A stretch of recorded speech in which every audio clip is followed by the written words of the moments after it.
Before we begin our podcast, we'd like to acknowledge the traditional owners of the land we're recording on. For Cass, it's the Borragagal people, and for Hayley, it's the Dharawal people.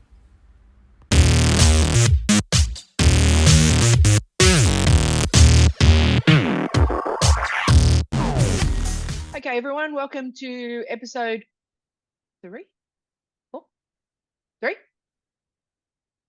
DragMeOutOfficial. I'm Cass. And the voices in my head told me my name's Hayley.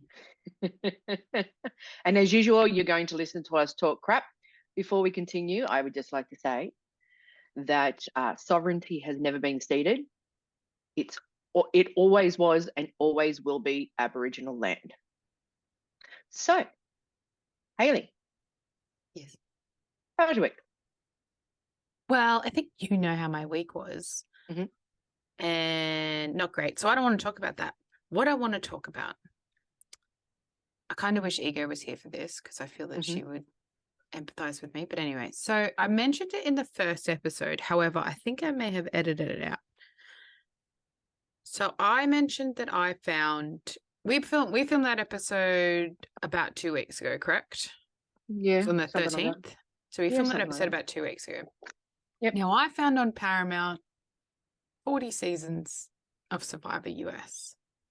Yes, you did, but I think you did edit it out. I think you're right. Yeah. So I started watching it and I have a problem. I'm unable to stop.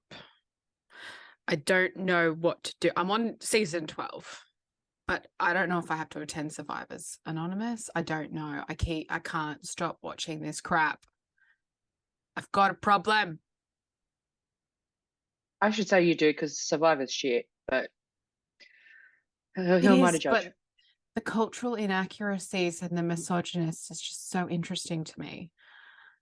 Just so fascinated by what they were allowed to get away with. Yeah, but you might just give up after like season 18 or something. I don't know if my brain will allow that. Like I generally, when I watch something, even if it's crap, I got to continue to watch it because otherwise it sits on my continue watching list and that irritates me. It's like we went through all of those seasons of, see, here's the thing though. It's exactly like what I'm about to describe. So I went through all of the seasons of Dexter and then got to the last episode, watched the last episode, and it ruined the entire series for me. I'll never watch a Dexter again, and not even the reboot. His sister's in love with him. I know that they're adopted and shit, but like his sister's in love with him and and she's gonna keep his secret. And then like he kills her. Oh, sorry. Spoiler alert. he kills her because like, you know, she's in the hospital and she's dying. No. I mean, I'll be honest, like I will say this, that, you know, I know that this is not based on reality or anything like that, but you know, that shit's unbelievable. And then he just goes and, you know, is a mountain dude living in the middle of nowhere, hanging around timber and trees and stuff, living his best life. No. Anyway, sorry. So Survivor, you've got an addiction. The addiction's real. The addiction is real. Like there's about 15 episodes per season, about 40 minutes to an hour, depending on if it's the reunion. The reunion always gets me. I'm like, yes, must. But I don't actually have to pay attention to it. And I think that's why I'm watching it, like, because I just have it on in the background sort of thing. And, you know, you do your stuff and I'll even put it on when I go to sleep. And, you know, if I want to watch the previous episodes that I miss, I'll go back and watch them. But you don't really have to pay close attention. Yeah, but what I'm hearing is that you've watched over 150 hours of that crap show. Yeah. You're never getting that back. I know. You're never getting those hours back. Ever. What are you going to do? What are you going to do? Anyway, that's my week. I need to attend Survivors Addiction Anonymous. Do they have those? Something? Well, if they don't, you should start one. Because I don't think you're alone on that. I think there are others. Yeah. Yeah, I think there maybe might be others. maybe you can do it through Zoom meetings. Maybe. Then you'll just end up choices. Maybe you'll end up just like sitting there, and the host of the Zoom meeting will be like, well, let's watch another episode. Why not? Let's dissect this episode as to why we want to watch it. Exactly. That's your week, was it? Yeah, that's my week. That's all I'm going to talk about this week because that's all I feel like. Okay. Well, this week was okay. I only actually have worked and will work 2 days this week because so I had the Monday, like I was in the office Monday and Wednesday. I did the office thing, and then on Tuesday I had to take a day off because I had to go and see my specialist. A specialist, not my, well, he's my specialist now, but at the time he was a specialist, a general surgeon who does colorectal. That's not why I went. Despite the stories of Tasmania, I did not go to him for the colorectal reason. Anything is possible. However, I did go for general surgery, and he also does the gastric section of you and the upper section towards the chest. And so he told me that pack my bags, going to have a surgery, having another surgery. Yay for me. More drugs, more end one. Touching of the face. I've actually been okay with it. She says as she adjusts the glasses. I've actually been okay with the touching of the face because I haven't had to take a lot of pain meds lately, and the air's actually been okay. However, so he was just like, I know that you can't take anti-inflammatory stuff and blah, blah, blah, blah, blah. So you'll probably get some endone. And I went, yeah, bring on the end one. And so it's another keyhole. So my 5 little bariatric scars are going to have 4 little buddies. I said to him, is there any, because he can't go into the other scars. And I said, is there any chance that you can just make it look like a dotted circle on my stomach? Anyway, I'll see what I can do. And I knew this doctor was going to be good because, I don't know, did we talk about it or did I just send you text messages? No, I think I sent you a text message about this. You did, yeah. So I was sitting in the waiting room waiting for him, and another guy got called in, Patrick. The guy's name was Patrick. I don't know why I remember it, but I do. He's only in there for a good 5 minutes. So I'm like, sweet, I don't have to wait very long. Because the doctor actually said to him, just 5 minutes and then I'll send you on your way. So he walks out, and as Patrick leaves, he walks out of his office to come and get me. And as he's walking down the corridor, he is singing Cher's If I Could Turn Back Time to himself. Now, I asked this doctor if he was of the heterosexuals, and his answer was in the affirmative. He is of the heterosexuals. And I said to him, I only asked, and I don't want to stereotype, but I only asked because you were singing Cher down there. And he goes, how can you not sing Cher? She's great. Well, first of all, I'd like to say that, Doctor, welcome to the team. Must have been really hard coming out to your parents. As a hetero? Yeah, as a hetero. But he was so good, and he asked me what I did for a living, and I told him. And then we got onto the subject of hobbies and stuff, and I told him about this podcast. And he was like, tell me the name of it. So he types it in his phone, and he downloads it through iTunes so he can listen to it. And he actually took one of our business cards so he could use, and he kept it so he could use the QR code to follow us on Insta. Hi, Doctor. Oh, Dr. Pincott, Dr. Stuart Pincott. So shout out to Dr. Pincott. He's great. He's so good. And now we're going to take a short break from our sponsors. Now, a quick word from our unsponsored sponsors.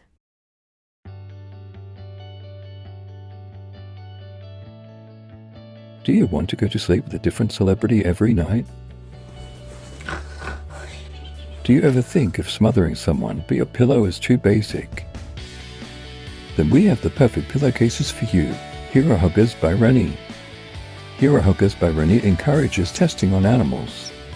According to the scientists at DragMeOut University, they have proven results that people who purchase Hero Huggers by Rennie improve their sleep by 83.768%. Phones are ringing off the hook with orders, so get yours now. Or alternatively, go to Hero Huggers by Rennie on Etsy. Sleep soundly knowing your heroes are right next to you. Hero Huggers by Rennie, where heroes lie.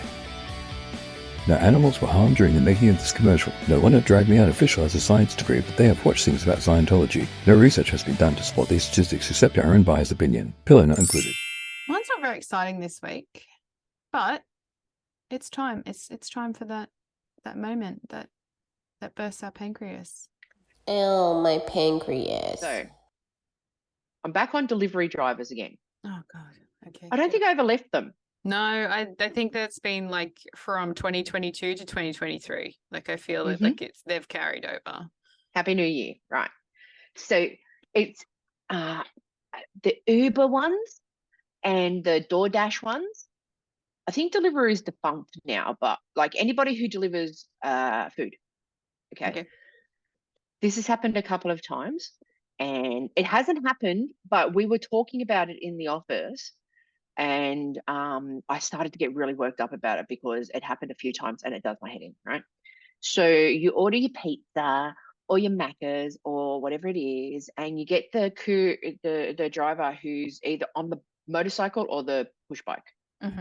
So they've got the backpack on with the food, right? You get your pizzas delivered and you go, gee, this box doesn't feel very even. And you get it inside and you open it up and all the pizza has squashed down to one side.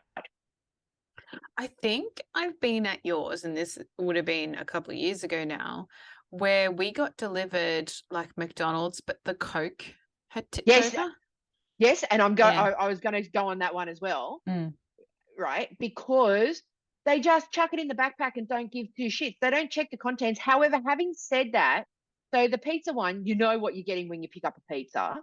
But, you know, with the Macca's one, the people who work at Macca's should either be sticky taping down the lid, right? Or telling the driver, the courier person, just giving you a bit of a heads up, there's drinks in here. Because what happens is, so with the pizza thing, it looks like a big mess and you have to like, you know, straighten out the pieces of the pizza and you have to kind of figure out in the mess of the topping that's in there how much should go on each slice and all of that. And you go, okay, well, you know, it all goes down the same way, right? However, with the Macca's one, if the drink spills in there, because at the time, and you still have to wait a few days for the refund, but at the time, with the Uber one, you go on their quote unquote helpline and they go, oh, you need to send us a photo. And you're like, but the liquid is dripping through the paper bag, like, you know, and so you take the photo and you send it to them and then you have to wait for someone from customer service to actually have a look at the correspondence in order to determine whether or not you're going to actually be able to have the food, to the refund, right? Yeah. So the thing is, you're going, well, I ordered my dinner and I now have to reorder it, not knowing whether or not old dickhead who's going to actually be having a look at the correspondence is going to determine whether or not you get your refund. Well, you know, and I get people take advantage of the system. That's why they have that in place. But I feel that their response time isn't adequate for it's not. Like, because everything's online now. Like even I wanted to change my event cinemas tickets and I changed it, but you can only change it once. And then I wanted to change it again and I had to physically go in the store because there is no contact number for anything. No. But if you want to contact events, you send an email, which I'd never received a response from. Hey, I need to change my next session from this to this. Never received a response. Apparently, they said it could take between 5 and 8 days. That was about 6 months ago. So still waiting for that response. And the only reason that I got it changed, I think I actually got it refunded because I didn't attend, which obviously they can see whether you attend or not. was that my husband was at the movies and I was like, oh, hey, just get that refunded. It was a cheap ticket anyway, and I was just going by myself. And I ended up getting it refunded on the spot. But yeah, like the customer service is shit now. It is. But now, so what happens is if, because I have cravings every now and then, and they're small enough for me to satisfy. I have cravings for the McDonald's land cookies. I don't think I've ever had them. They're really good. They're really, really good. And the packet's only small. And so every now and then the missus goes, oh, I wouldn't mind a McFluffy or a sundae or something like that. And I go, hey, we'll get Macca's delivered so I can get some cookies, right? And then like maybe she goes, oh, I might want a chicken burger meal or something. But I know now, you can't order a drink from Macca's because there's no guarantee it's going to turn up to you in the container. Well, this was where KFC, Porto and all that have it right because they do bottles. Exactly. So when we did and do order, we order from places that we know have the cans or the bottles. So people who are hip to everything don't really order from Macca's unless they know that they don't need a drink. Yeah, like, and also by the time it gets to you, the ice is melted. It's kind of a bit watery drink. It's not great. I have it without ice anyway. Oh, well, you're obviously a psychopath. So yeah, like I'm not a huge fan of it anyway, but there should be like, if you're online delivery, it should just be a fridge of just drinks. 100% agree. Or if they're going to put them into the cups with the lid on it, it needs to be one where the lid is covered, like there's no holes in it or anything like that. And then sticky tape down. It'd be cheaper just to do bottles or cans. Well, it would be, but it's actually not cheaper because they've got the syrup for the machine, and that works out so much cheaper than actually buying the cans. Yeah, but like they still have that for people who are in the store. They just have, if you want to order online, you get bottles. Yeah, and you know what? I wouldn't mind paying an extra $1. Yeah, like it still costs you the, whatever the inflation of $4.50 for a drink or whatever. But you can't sit there and say, oh, Macca's is cheap. It's not. It's not cheap. My pancreas bit is Macca's, just tell the courier person that's picking up the food that there's a fucking drink in there. B, put some fucking sticky tape on it so it doesn't fall out. C, DoorDash dude and Uber dude, you should be paying more attention to what it is that you're actually picking up, putting it in the package thing that you're throwing it back properly. Because I actually watched one day when he got off the bike and he took the thing off and he went to take the pizzas out. The pizzas were in vertically, not horizontally. Like, why? It's my food. What about you? Well, mine's food related as well, actually. Cool. So you work in an office, so I'm do. assuming that you have a communal kitchenette. Yes. Yes. I have many meal rooms, and they're all different, and of everybody from different walks of life, eating lots of different cuisines. Yeah. However, it's not a particular cuisine, it's just like particular ingredients. Tuna is not to be eaten in a meal room. You eat it outside. Yes. You take that outside, you eat it outside. Yes. Boiled eggs. They don't smell for too long, so they don't bother me as much, but they still stink. You eat them outside. Broccoli, if you want to heat it up, stinks. You eat that outside. Common decency. I don't want to see canned chicken. Doesn't really smell like anything, but it's gross. Don't eat canned chicken. What's wrong with you? One of the worst ones is soup. So when someone heats up a soup and they open it up and they go to their desk or whatever it is, table, and eat it, they open it up and it smells like hospital every single time. Doesn't matter the soup. But sorry, I didn't mean to interrupt. Please continue. Never noticed that because I don't think soup's not very, what's the word? Transport? Soup's not transportable? Is that a word? Yes. Yeah. Soup's not very transportable and you have to sort of, it's going to be shaken around a bit. So, not many soups occur. But yeah, a lot of tuna. I get it. It's easy to eat. Like, you just take your little can and spread it on your little crackers, but eat it the fuck outside. It's gross. Yeah. No, I agree. Especially if you're like super sensitive to smells, which I am, and then it just made it worse when I was pregnant. So I would not even be eating, but smelling tuna and having to go throw up. But you would have the do you have the some food smells sets your nausea off now since surgery? Maybe it does, and I don't notice it, like that it's a particular food that's doing it. Mine's any type of egg cooking. No, see, I'm fine with egg. I miss boiled eggs. I hate boiled eggs anyway. Well, I don't hate them, but I dislike them immensely. I miss having the little snacky where you boil up about 2 or 3 eggs and get a little bit of salt and put them on there and eat them. I can't do that anymore because the smell of any kind of egg cooking throws me up. No, I can do scrambled. I can do fried. Can't do boiled. Like I did make boiled eggs the other day. It wasn't for me. And like they just stunk my whole fridge out. And I'm like, this is why I don't make boiled eggs. It's gross. Anyway, eat shit outside. Be thoughtful. Like, also shut your mouth. I don't need to see how you chew your food. I agree. Close your mouth. You don't need to leave unless you've got like some congestion in your nose and you can't breathe through your nose.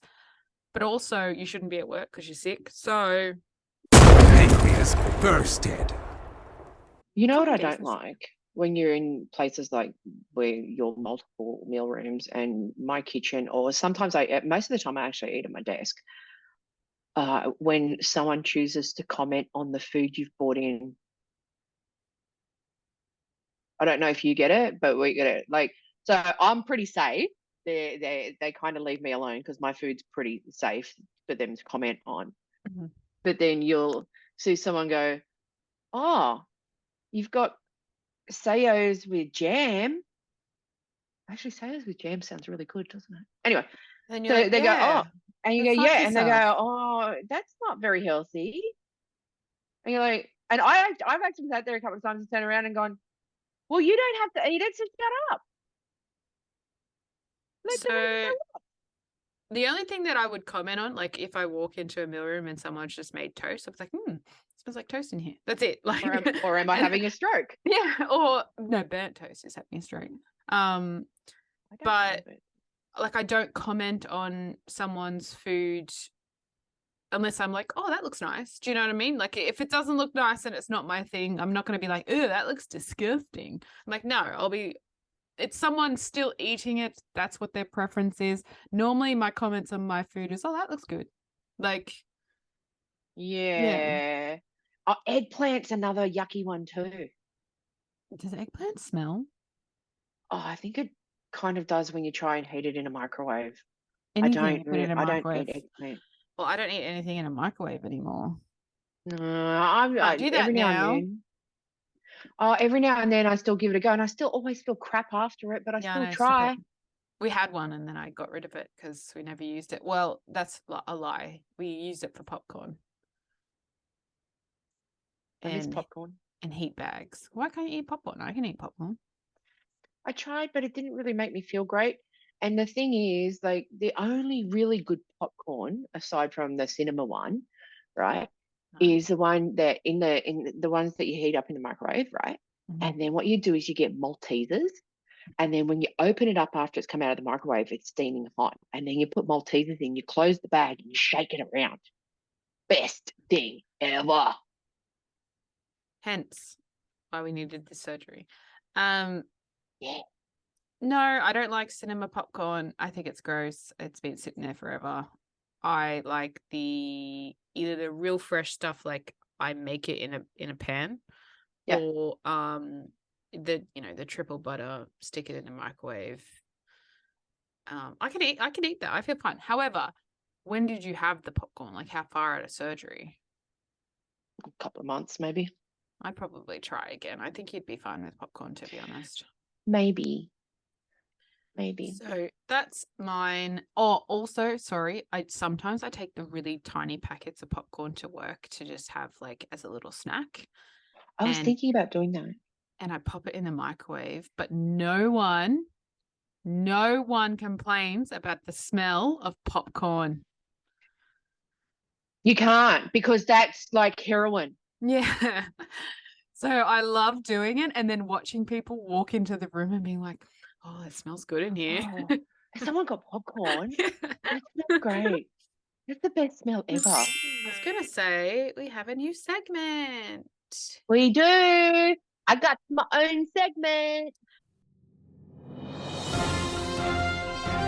We interrupt this broadcast for Cass's Conspiracy Corner. Let me tell you something. That's me. So I actually did detailed notes. Okay. Maybe you'll say less. Go. I didn't just like read it and go, fuck it, I'll fake it. Mm-hmm. Okay. So I was inspired by what you sent me. Okay. The Titanic one. That was great, to be honest. So Yeah. I deep dive. I had a bit of a look around. Okay. And by the time I was finished, I was like, oh, here we go. Cass's Conspiracy Corner. So this one, right? Did the Titanic really sink? Or was it the sister ship, the Olympic? Okay. So picture it. Southampton, 1912. A boat is due to set sail for New York. It's called the Titanic. It's going on its fateful maiden voyage. Or is it? Question mark. So many people believe that the Titanic was actually swapped with its sister ship, the Olympic, and was sunk as part of an insurance scam. Right? You mean Jack died for nothing? Well, that's down a little bit further. Okay. So I want to present the facts to you and I want you to think about them and you decide if the boat that is 12,500 feet at the bottom of the North Atlantic Ocean is in fact the romanticized Titanic. Okay. So all the pronouns. Let's put on our shoes as we walk down memory lane. All the way back to 1911, when the Olympic collided with the HMS Hawke just off the Isle of Wight. The collision caused issues for the ship owners, White Star Line, and as a result, it meant that the Olympic would need to be taken out of service for repairs, thus putting back the maiden voyage of the boat that changed history from the 20th of March to the 10th of April. White Star Line could not afford such a thing to happen as they had legal bills from the collision, right? And repair costs. So did they find a way to get the money back from the Olympic at being out of service? It was a simple plan. Let's just change chips so we can get some compo, right? The only people who would be in on it would be the people in charge. J. Bruce Ismay, Lord Pirrie, Thomas Andrews, and J.P. Morgan. Now, remember the last name, it's very important. You see, when you looked at both the ships, they looked exactly the same, side by side, except for the nameplate on the vessels. Okay. The story goes, here we go. You change the Olympic to look exactly like its sister ship, and here is apparently how they did it.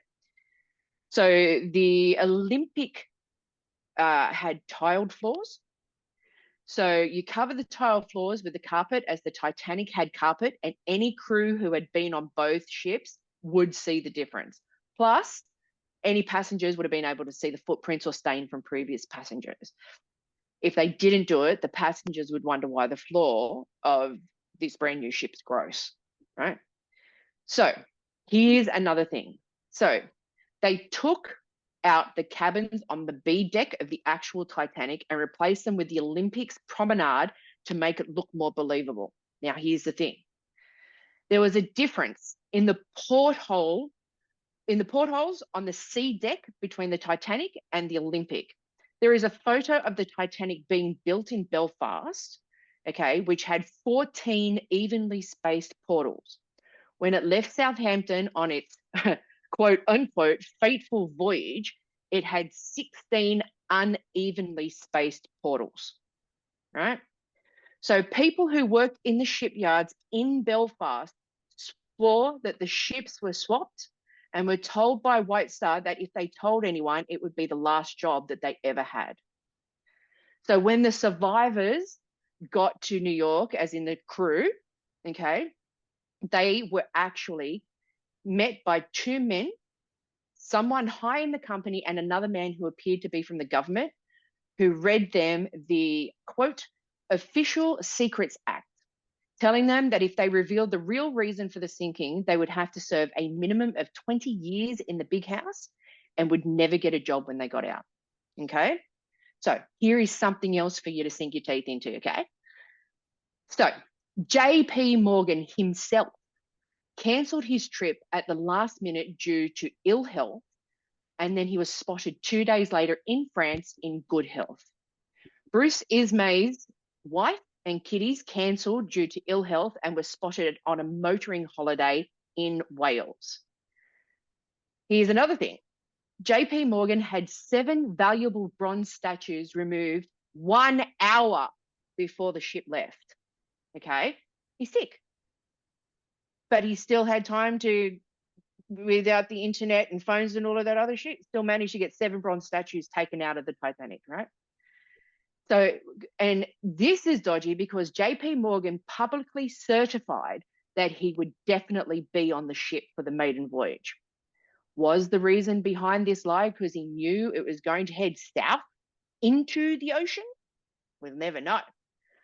Another ship, the SS Californian, was able to find coal when the country was in the middle of a coal strike.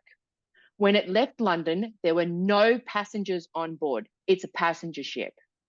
There were no passengers on board, just a small cargo of blankets and warm clothes. Was this for the people in the water freezing? And by the way, Rose, selfish bitch, there was more than enough room on that piece of wood. Just saying. Like, there's a lot of discussion about that. However, would it have stayed afloat? I don't know. I don't know, but like, give it a try. So considering that there would have been hundreds of passengers wanting to cross to get to Boston, right? It's a bit dodgy. So Captain Lord, the captain of the Californian, was in such a rush to get to the North Atlantic that he left a wireless chart behind which he needed. Of course, the SS Californian was only one of 6 ships that would have been in a 140-mile radius of the Titanic. So then we get to a little bit later, okay? The Olympic was decommissioned and stripped in 1935. Part of the wood panelling and staircase were used at a hotel in the UK. The frame number on those had the number 401, which was the Titanic's ship build number. Okay. Now, if it was really the Olympic, the ship build number was 400. So they actually, that would have been the number instead of the 401 on the wood and the paneling, right? And one more thing, any advertising for the Titanic and White Star, they always use the images of the Olympic and its interior. Why? Considering it was the Titanic's maiden voyage and not the Olympics, if you're paying for the ticket, you want to see what you're getting, right? So draw your own conclusions for the little bit that I've given you, right? But my biggest question is, did Celine Dion sing about the wrong ship? Exactly. And if this is the case, was the actual Titanic still sailing until 1935? Which makes it less romantic to think about that it was stripped and the parts recycled. On the fact that they tried to murder a bunch of people. I didn't know. I didn't really know about this conspiracy until you brought it to me. So then, like, I've been reading some of this, and I'm like, "Ooh!" And then, as I said, like towards the end, was the actual Titanic, right? Sailing until 1935. The reason why the Titanic is so famous is because it was its maiden voyage, right?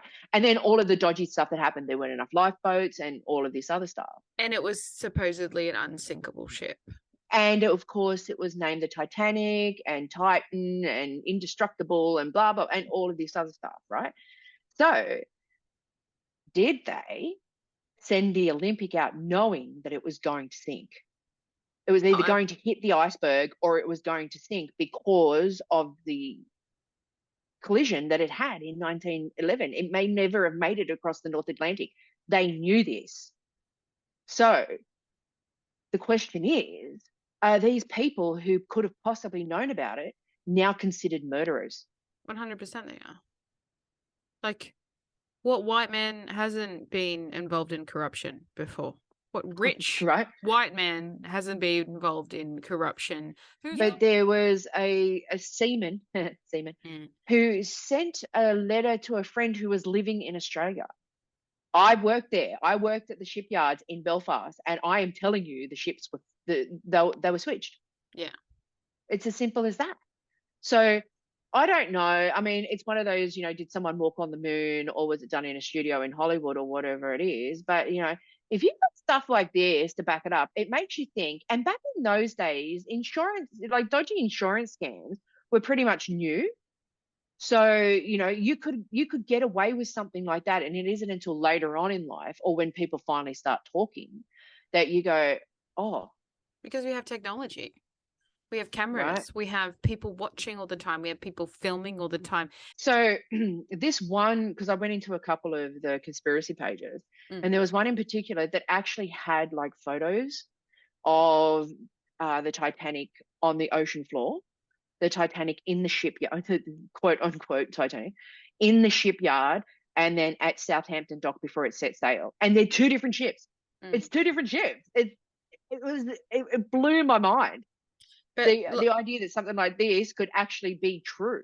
But like you said, I think it's 100% true. Like it's just a classic story of the rich white guy getting exactly what he wants. Like but it becomes, if this ends up being the truth, let's just say for argument's sake it's the truth, right? If this ends up being true, the romance of the whole thing dies in the ass straight away. Yeah. It dies because people have been romanticizing this for 111 years. 111 years. It dies if we find out that boat that's at the bottom of the North Atlantic is actually the Olympic. Celine Dion did it for nothing. End of that segment. Let's move on to True Lies, our movie review. Yep. Schwarzenegger. Arnold Schwarzenegger. Yep. And what's the other one? Jamie Lee Curtis. It took me until they kidnapped Eliza Dushku to realize that was Eliza Dushku. Okay, fair enough. I saw her at the start, but I wasn't really paying attention. And then I saw it and I was like, oh yeah, Cass did say she was going to be in this movie. I did. A young Eliza Dushku. Well, I personally love this movie. I don't love it. Like, I'm not like. No, I love it because I'm a closeted Arnold Schwarzenegger fan. I actually love him. I was saying to my wife the other day, I said, I actually think, as he started to get older, I actually think he's quite handsome, but that's just me. Oh, yeah, I wouldn't kick him out of bed. Right? Right? Yeah, he's a spy, obviously, and she's a housewife who feels her life is not complete, and she. Oh no, she's not a housewife. Oh, sorry, she has a job. Legal assistant. She has a job. Well, they referred to her as the bored housewife. That's where I think I got that from. And then she tries to. I don't know how she met that random guy. That's a car salesman that was pretending to be a spy. She was just having lunch one day. He walked past her, saw she was a bit of all right, and then that's when because the scenes in the restaurant where they met. Yeah, okay. I must have missed He it. just randomly walks up and then puts a briefcase down next to her and goes like this, goes, just protect this with your life. I've got to go. And then like gets out of the restaurant and stuff and then finds her later, like to get the thing back. Yeah. He's a sleaze. I love his character. It's so good. It was all right. I love it. Like I liked it, Mm-hmm. and but I wouldn't watch it again. Like it's not something that I would continue to watch. I've watched it at least 15 times. That At wouldn't least surprise me. 15. I love it. Would Tom not Arnold surprise is me. funny in it. I do when like they Tom Arnold. when they were shooting at him and he stood behind the pole that wasn't covering him at all. Or when like he's Arnold Schwarzenegger gets in the fighter jet, and he's trying to take off, but he's obviously a bit rusty, and Tom Arnold's like, "It's okay. This is like a classic Harry taking Tasker off." move. Yeah. Yeah. I love everybody in the movie. Jamie Lee Curtis's strip dance in the hotel is hot. I agree to that. And I'm sorry, but that woman is like early 40s when that movie was made, maybe late 30s. But it's a little like I'm watching my mom and dad. Like it's Nah. Yeah, it's not that my So mom and dad look like that, but it's just they're a little bit too old for me. Yeah, but that's for you. For me, Same age. I think she's only like 14 years older than me or something. Like it's not that much. And I grew up with Jamie Lee Curtis and Arnold Schwarzenegger, so yeah. You know what I mean? But that woman is like 40s with that body. Yeah. That's criminal. It's not right. I'm just going to give my review right now. I give it 287 slices of toast. Okay? 287, because I will watch it probably again this weekend because I live for it. I love it. Well, Arnold Schwarzenegger can do no wrong for me. I'm actually going to give it like a serious review. Okay. I'm going to give it 4 toasts, and I'll tell you why. Yeah. It lost a toast because of the racial stereotyping. And also, the ending where she's like now a spy. Apparently the spy agency doesn't need any credentials. She just has to go on one mission and flail about for her husband to save her. But we don't know how long there was between that part and the ending. We don't know how long. I'm sure she could have had some training. Oh yes, I'm sure she had some training. But Simon, the used car salesman, when they've taken him hostage and they've got him near the dam, and he's like, "I got a tiny dick. It's pathetic." So toasty. Let me get a little bit of that toast. I love it. So, what are we watching next week? Did you get any recommendations? Let's go with the kids' movie. Something different. Okay. Something light. All right. So we're going to go with That'd be Encanto. Nice. Yeah. Which my son and I can do a duet too. We enjoy Wonderful. singing that lots. And Wonderful. you will have those songs stuck in your head because they're super catchy. And I watch it, and every time it gets to the end part, I cry. Can't help it. I cry. It's very sad. There was like a really sad element in kids' movies. So, season 15, episode 4, the Snatchy Snatch game. Snatchy Snatch game. I gave them a lot of airtime, like Sugar and Spice, and I was like, ugh, here they go. Yeah. Here it happens. I think Lucy LaDuca is talented, but I think her personality irritates me. I love Lucy LaDuca. I actually checked out her Insta the other day. Good looking boy. Yeah, no, I agree. Good looking boy. And look, Lucy LaDuca's Joan Rivers, great. Like it deserved to win. A lot of people say that Marsha's Tim Gunn deserved to win. I do not agree. I think Lucy LaDuca deserved to win more just because she had to deal with Sugar and Spice. Mm-hmm. However, in saying that, this obviously was produced this way. We knew that they were going to have to lip sync against each other. They just had to get them when they were both being, in the bottom relatively, because I think Aora Mayari, my mother, she's my bitch. I'm like, you were just yourself. You weren't even a character. Yeah. And that's where I was like, well, at least Spice was a character. Yeah. Aura Mayori? I don't know. Aura Mayori. Mayori. Was that Mayori. Saucy Santana? I think. I don't know. Whoever was sitting next to them. There were so many of them. I know.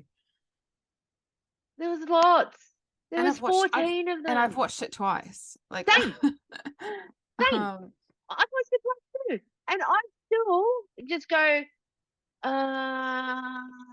sorry, I did have it wrong. It was the Bretman character that she played, who I don't know. I don't even know who half of those fucking social media people that they impersonate. I don't know who they are. I didn't know who they were either. However, in past Snatch games, people have done other people that I didn't know, and I found them funny. That's when you know that they've done a good job, because I don't even know that person, but I enjoy who they are. Like, yes, sorry, it was Aora. Aura Mayori. Aura Mayori. I always have the problem with the names, man. Why is it you this time? Aura Mayori, it's very hard to say, played the Bretman Rock. Something like that. I don't know, whatever.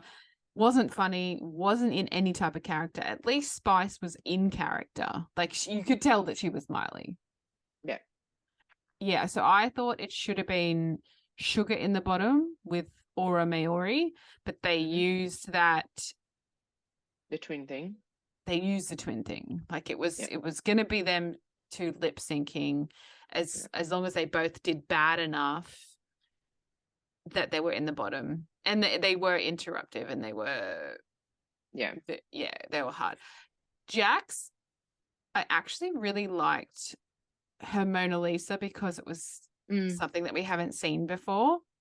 However, her runway was shit. Still giving me boy body. Selena Estiti's doing the Virgin Mary. Was funny until she started to give birth. Well, yeah, but I actually thought the whole performance seemed forced.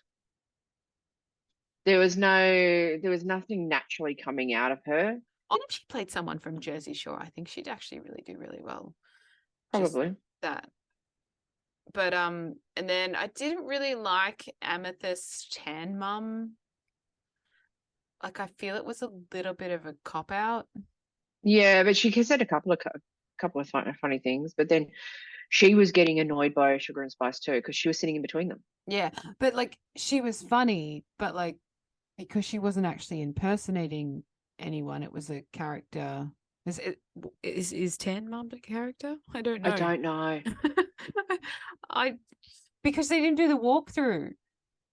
This is what I said to you. That's what was missing from the episode. That's because every time I was watching, I'm going, I'm not satisfied by this. Why am I not satisfied by it?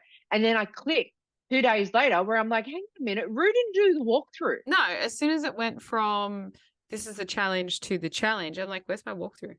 Which she would have had a walkthrough, and she would have done the walkthrough, because when I was listening to Race Chaser, they said even if they didn't put the walkthrough on TV, she would. They still would have filmed it. Absolutely. And this is the problem with MTV taking over, because these episodes should be an hour and they're like 40 minutes. There's too many people. Like, there's too many people, and they've cut some of the time. So they're actually cutting some of the quality. I would rather longer episodes. If it's not broken, don't fix it. It wasn't broken. Like, don't fuck around with it. I thought Mistress Isabel Brooks was hilarious. With her Rosie O'Donnell, and then all of a sudden she's Abby Lee Miller. even though she like forgot who she was, I was like, that's hilarious.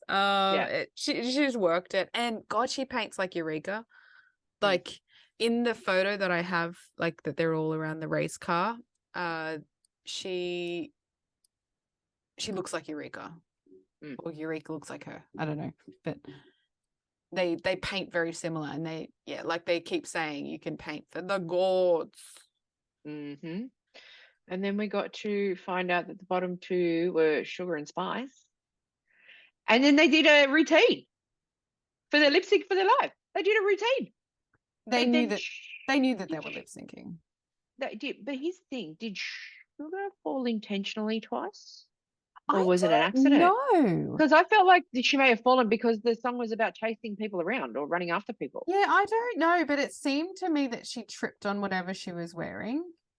So I actually enjoyed the lip sync for your life, but we had to say goodbye to Sugar. Yeah. Leaving us with Spice, which all of us and anything that I've seen prefer Spice over Sugar anyway. What broke my heart was Untucked, where you find out that Sugar and Spice's life before all of this was not exactly the most pleasant thing for them. No, and yeah, I listened to that. I watched Untucked twice, and it was Broke hard. my heart. It was so hard, and all you do, you said it in a previous episode, and I totally agree. All you want to do is just put your arms around them and give them a big hug. Yeah, they're just super cute. They are, and and there was, we either both stay or we both go, and the other girls managed to rally around them and convince them that if one of them ends up having to stay and the other one has to go, that the one who stays actually stays. And they have a drag mother and a drag family now, and they do, because their real family are assholes. And you know what? They're actually really lucky to have each other, because if they weren't a twin, they would probably be the ones that are bullied and probably no longer here anymore. Correct. Which makes it really sad. And we have to wrap this up because we have a very special guest joining us soon, and I would like to introduce them before, so I don't have to cut that part up. Our first international, and I may have fucked up with the time difference, but I work full time. I was very tired, and no one told me any different, so I blame everybody else. Fair enough. Hopefully she joins us soon. Mm-hmm. Welcome to the show. TikTok sensation, Cherry West. Drag queen from Edinburgh, Scotland. In Scotland. Online. Oh my God, this looks like Drag Race. Yes. Are you excited? You're on the runway. I am. I can't believe you were 16 years old. Is that right? Yeah, I am. I can't believe that. And you've done all this stuff, like we were stalking you and trying to find stuff on you, and you're like in BBC article. Yeah. Like, were you in a boy band? Were you in a boy band? You have stopped. From like from the age of 10 to 13, so like 35 seconds ago, you were in a boy band. Yes, I was. What was the name of the boy band? It was called Just to Brave. They're still a band if you want to go and search them up. Okay. What were you doing? Were you a singer? Yeah, so it was like a full, like, it was like One Direction, I'm assuming you know what they are. Yeah. So it was like that. It was Scotland's biggest boy band, / Scotland's only boy band, but yeah. So you're working. I see you do like lots of gigs and stuff. Are you working full time? Yeah, I've got one tonight. I'm so excited. I'm not a full-time drag queen. I do it when I'm not at school. Mm-hmm. I just do it whenever I get booked, to be honest. So book me, guys. Well, would you, so because you're only 16, I'm assuming that RuPaul's, you got to be at least 18? Yeah, so in the UK you've got to be 18. I'm sure in America it's 21, but in the UK it's 18, so I can apply it next year, the end of next year, which is very exciting. So I don't think you'll need to apply. I think they'll ask you, to be honest. Probably. Well, you never know. But so you'll have another 18 months to 2 years to really refine whatever it needs to be refined. And I'm assuming your talent would be singing. Yeah. So I do sing. I sometimes lip sync, but I'm preferably a live vocalist at my shows. I used to do weekly reviews of Drag Race UK. I don't think I've done. I did UK versus the World, but I haven't done anything else because I want my audience to be like UK audience based. Yeah. So I just do UK Drag Race, and I get guests every week. So, you should watch my YouTube videos. Of course, and I'll put we the will, link, of course. I'll put the link down here to that. I love YouTube. I think it's so fun because obviously, because as you said, I am under 18, so I can't get into clubs, and the only gigs that I can do are like 14 plus or like family friendly. So social media, as you've seen, I do TikTok and stuff. It's really the way I can push my drag like to an audience and like make a name for myself in some sort of way. Because I don't know if you watched season 15 of RuPaul's Drag Race. Of course. Luxor London said that drag on social media is literally a portfolio, which is, and especially for young queens like myself and loads of other people that I know that do drag that are like bedroom queens. It's literally just a way to share yourself on social media. So I use YouTube, TikTok, Instagram, Facebook, Twitter, everything just to put So you're from Edinburgh, right? Yeah. Okay. So with your performances, are you strictly just in Edinburgh itself, or do you actually manage to get down to the north of England? I'm usually like wherever I'm asked to be. I've got a gig in Glasgow tonight, which is I'm not really good at geography, but it's like not in Edinburgh, so it's like the top of Scotland. Yeah. So I've got a gig in Glasgow tonight. I'm staying there at the weekend because I've got a photo shoot and I'm so excited. So yeah, it's gonna be fun. I just love your accent. I completely forgot. So I was like looking at your TikTok and I was like, oh yeah, you're in Scotland. And then I was like, oh, you're gonna be on the podcast. You're gonna have an accent. And I was so excited. She's from Edinburgh, and the way that you can tell the difference between an Edinburgh accent and a Glaswegian accent is the fact that you can understand anybody from Edinburgh. Well, that's good. I'm glad. Yeah, it's the Glaswegian one where you just sit there and go, Lawrence Chaney. Yes. Lawrence Chaney. Yeah. You can't understand her. Always had subtitles. Always. Because are you like worried that you'd get on Drag Race and they'd be like, oh, it's a TikTok queen? What they're doing to Sugar Spice right now? I wouldn't really mind because I know that I'm a good performer and I've literally been doing it for ages. So if that was to happen, then at least I'd be underrated and I can just prove myself. Do you know what I mean? Oh, well, exactly. I love that. The confidence is just incredible in someone of your age. I don't know. No. I don't get that at all. No, I promise.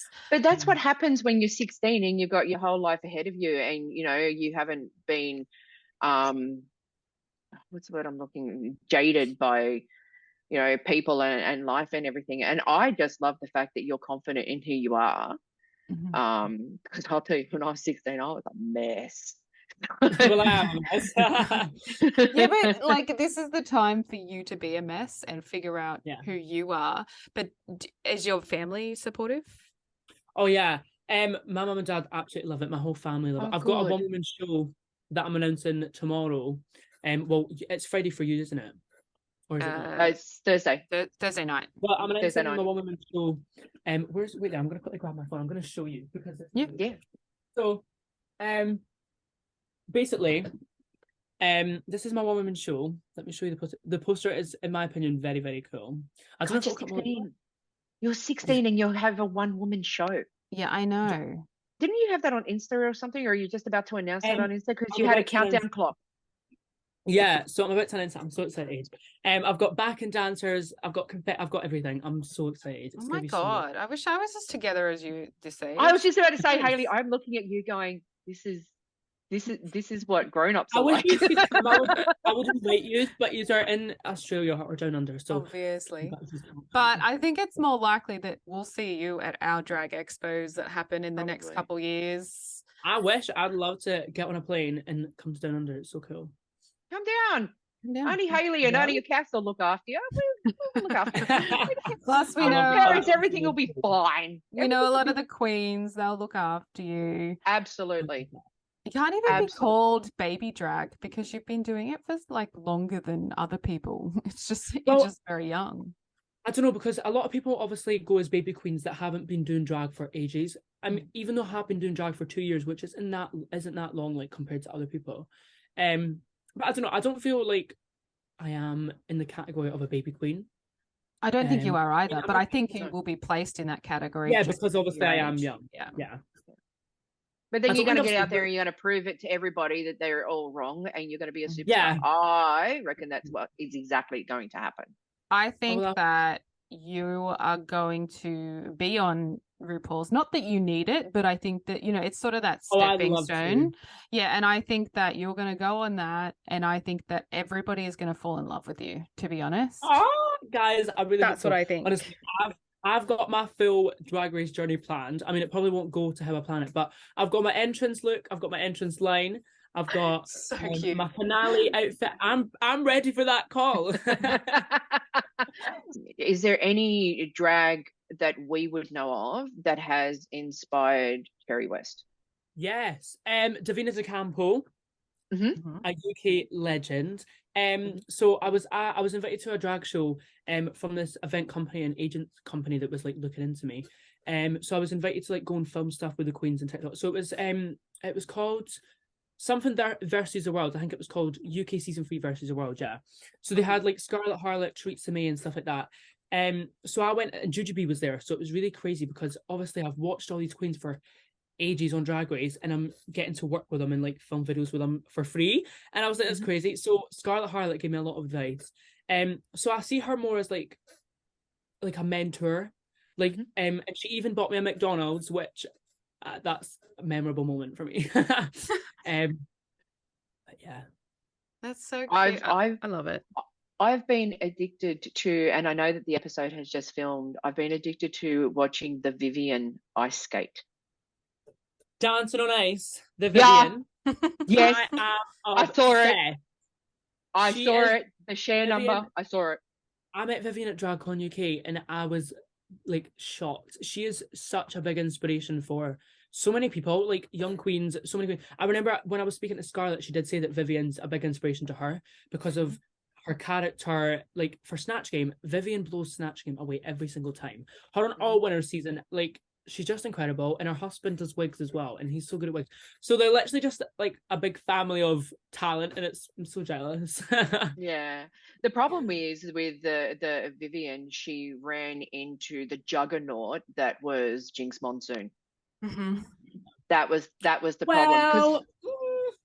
But I thought her Patsy and her Nana, because Nana is one of my favorite characters. Oh my god, same. I was so excited when Vivian did it. So you obviously watch RuPaul's Drag Race, and you obviously are obsessed with UK. Did you watch Down Under at all? I did. Loads of people had mixed opinions. I was obsessed with season 1. I was obsessed with Kate Amin. I think that's how you say it. And I met Maxi Shield at DragCon, which is iconic. Down Under season 2, I really liked that as well. I think that was way better than season 1. And the queens were, I think it was just like a better vibe, if that makes sense. I tell you what, Beverly, really the winner as well. We met Beverly Kills. And oh my god, Beverly's so hot. She is amazing. She is so skinny and tall, and she was the nicest queen. Like, she remembered us the second day, and she had a little chat. She was absolutely gorgeous. I love Beverly Kills. Yep, love her. Yep, and we obviously met Maxi Shield because she was there as well. Oh, I love Maxi. Lovely. So because DragCon was only like last week or the week before, right? Yeah, I think it was. I think it was maybe 3 weeks ago. I can't remember. Yeah. And we also met Molly Poppins as well. Oh my god, I love her. Yeah. I love her. Was she on Drag Race at the time, or was it before? Season 2 had premiered the week before. Oh right. Oh, that's good, anyway. And so we met Aubrey Have the day. So she got eliminated. So the day she got eliminated. Yeah. Yeah. So we went home and then watched it, and then she got eliminated. I said to her, because we met her on the second day, I said, "You were robbed," and she's like, "Don't tell me about it." But I wanna get Cherry West just used to. I've been practicing this all day. Ready? Okay. Oh god. Cherry West, your performance in the challenge popped, and your runway is heading north. Congratulations, you are the winner of this week's challenge. See, you ready? Practice that it was all really day. good. That was really good. Oh my God. You were better than Trix Patel. Oh, I watched that Doesn't- yesterday. Oh, it's so it's so cringy. God love her. I know. God love her. I really want to come to Australia. Is it Australia or is it down under? Because Australia's only obviously like one part. No, Australia's the country. Yeah. It's just because we're underneath the Equator. equator. If Oh, that right, makes okay. sense. When you're 18, you want to come, and you're going to come to Drag Expo in Sydney, and you're going to come to Drag Expo in Melbourne, because they're going to pay for you to come. I feel it. I feel like you do your RuPaul's, Well, and I then you're hope going to so. do your tours, and then you're going to come, and we're going to meet you, and it's going to be all hunky dory. I'm manifesting this for you. This is what's going to I happen. really hope so. No, I would be blown away if I can come to Down Under. Like, how crazy is that? I think you'll go everywhere. I think you're really talented. I think, like, I love all your little TikToks. We're not great on the social media. We're getting better. One of the questions that I have for you is, you're obviously at school and you're doing the right thing. You're getting an education because, you may not, because you can be soon she's smart gonna and pretty. Have that crown. Yeah. But you can be smart and pretty. Yes, but you can be smart and pretty, and that's the important thing, right? Yeah. So is there life after drag? No. Is drag what you want to do full time, or is there an educational pursuit? I want to be a lawyer. No, I'm kidding. No, I think I mean, I might not do drag my whole life, but I think performing musical theatre, Broadway, West End, pantomimes, that's what I want to do. I've always dreamed of being in a pantomime since I was younger. And there's a big theatre in Edinburgh called the Festival Theatre in Edinburgh. And I actually got a backstage tour a couple of weeks ago. So I got to see the full set of like the pantomime, and that was just like my dream. So I think that's what I really want to do. If drag doesn't work out, I'm going to be a clown in a pantomime. Why not? Why not? Yeah. That's good enough. Well, I want to thank you for coming on. I know you're busy, and I know you're busy working queen at 16. And thank you for making the time. I know I screwed up the time difference. I'm sorry. I work a lot, and yes, no one told me any different. And I was like, why wouldn't you guys tell me that I was getting the math wrong? And I was so annoyed with myself. And you messaged me, and I was just getting ready for work because I work at 3:00 in the morning. So I'm very sorry, and I loved having you on. I was so excited. And we would love to have you on again. Of course. Yeah, definitely. Let's do it. And definitely in the drag. But we want to thank you so much for coming on. You're more than welcome. No, anytime. thank you so much for having me. Honestly, I love speaking to you. Welcome to the Drag Me Out family. Yes, I'm finally a member. Thanks, Cherry. Thank you, Cherry West, everybody. Oh, so cute. So cute. Such a so sweetheart. cute. Okie dokie. All right. So we've got the local. This is a big local drag show one. Bigger than normal. Can you stop yawning? I don't have to. I didn't yawn in the mic. No, true. Okay. So the local drag shows for Sydney. So we've got Cabaret Le Queers, All That Fossy for World Pride Sydney, 6 p.m. on the 23rd of February at the Vanguard in Newtown. Poof Doof Drag Brunch at the Coogee Pavilion, February 18th and 25th. I forgot to put the date in. Sorry. And the 4th of March with Dominic Top, also featuring Callan Klein, Dammit Janet, Fair Enough, and Can't Afford, with special guest Ruby Slippers on the 18th of February. Bookings are essential. Karazmatique is doing a Sydney World Pride Tour, 23rd of February at Club York, 4th of March at the Vanguard, and the 11th of March at Berrima Vault House in Berrima. And we have Opera Up Late, which is actually hosted by Ruben Kay, who I saw on an episode of Specs and Specs, who was hysterical. That's at the Sydney Opera House. It is only for 1 hour. I checked it today. On the 18th of February from 11 to 11:59 p.m. At the Oxford, we have Slayers on Saturdays with Maxi Shield and Gabe Woods. Shows are at 8 and 9 p.m. We have Drink and Draw with a drag queen with the fabulous Wonder Mama, a World Pride event on the 18th of February at Parramatta. She also has the drink and draw on the 24th of February at Rhodes, the 3rd of March at Drummoyne, the 4th of March at Parramatta, which is also a World Pride event, the 31st of March at Rhodes, and the 22nd of April at Drummoyne. We have also Kath and Kim Drag Bingo with Prada Clutch and Conchita Grande. The 3rd of February at Penrith Panthers.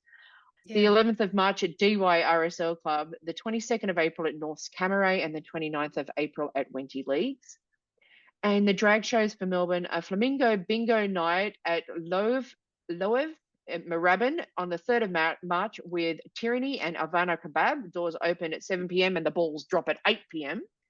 We have Wingo Bingo on the 8th of February, hosted by Gloss, 7 to 9 p.m. at Beast CBD, 231 Swanston Street in Melbourne. And we also have Dragged to Bingo at Morno on the 8th of February, 7 to 9:30 p.m., 53 Barclay Street, Mornington Peninsula, hosted by Donna Dutchme. Donna Dutchme. Dutchme.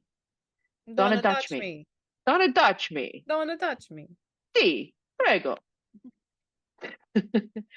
So we just want to thank everybody for listening and watching. Don't forget to hit like and subscribe on YouTube.